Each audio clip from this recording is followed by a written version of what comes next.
அனைத்து ஆசிரியர்களுக்கும் வணக்கம். தற்பொழுது நம்முடைய டிஎன்எஸ்டி ஸ்கூல்ஸ் ஆப்புடைய புதிய அப்டேட்டில் நோட்டிஃபிகேஷன் மற்றும் லாகின் மெக்கானிசம் அப்படிங்கிற புதிய ஆப்ஷன்ஸ் எனேபிள் செய்யப்பட்டுள்ளதால் அந்த வசதியினை நாம் பெறுவதற்கு தங்களுடைய டிஎன்எஸ்டி ஸ்கூல்ஸ் ஆப்பை ஒரு முறை அன்இன்ஸ்டால் செய்து மீண்டும் இன்ஸ்டால் செய்ய வேண்டும் என ஸ்டேட் எம்இஸ் டீம் சார்பாக அறிவுறுத்தப்பட்டுள்ளது. ஸோ இதை அனைத்து ஆசிரியர்களும் அன்இன்ஸ்டால் செய்து மீண்டும் இன்ஸ்டால் செய்ய வேண்டும். அதற்கு நீங்கள் ப்ளே ஸ்டோரை ஓப்பன் செய்து டிஎன்எஸ்டி ஸ்கூல்ஸ் ஆப்பை இங்கே சர்ச் பாரில் சர்ச் பண்ணி எடுத்துக்கோங்க. எடுத்தோடனே உங்களுக்கு டிஎன்எஸ்டி ஸ்கூல்ஸ் ஓப்பன் அப்படின்னு மட்டும் தான் காட்டும். இங்கே கிளிக் பண்ணிங்க அப்படின்னா உங்களுக்கு அன்இன்ஸ்டால் அப்படிங்கிற ஆப்ஷன் வரும்.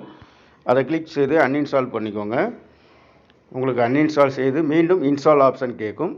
அதை கிளிக் செய்து நீங்கள் இப்பொழுது மீண்டும் இன்ஸ்டால் செய்து உங்களுடைய வழக்கம் போல் உங்களுடைய யூசர் நேம் பாஸ்வேர்டு கொடுத்து நீங்கள் லாகின் செய்து கொள்ளலாம். புதிதாக இதில் நோட்டிஃபிகேஷன் மற்றும் லாகின் மெக்கானிசம் அப்படிங்கிற மாடல்ஸ் எனேபிள் செய்யப்பட்டுள்ளது. அது விரைவில் நம்ம பயன்பாட்டிற்கு கொண்டு வரப்படும் என அறிவுறுத்தப்பட்டுள்ளது. ஆகையால் நீங்கள் இவ்வாறாக இன்ஸ்டால் செய்து ஓப்பன் செஞ்சுக்கோங்க. ஓப்பன் செய்து வழக்கம் போல் உங்களுடைய யூசர் நேம் பாஸ்வேர்டு கொடுத்து நீங்கள் லாகின் செய்து கொள்ளலாம். நன்றி.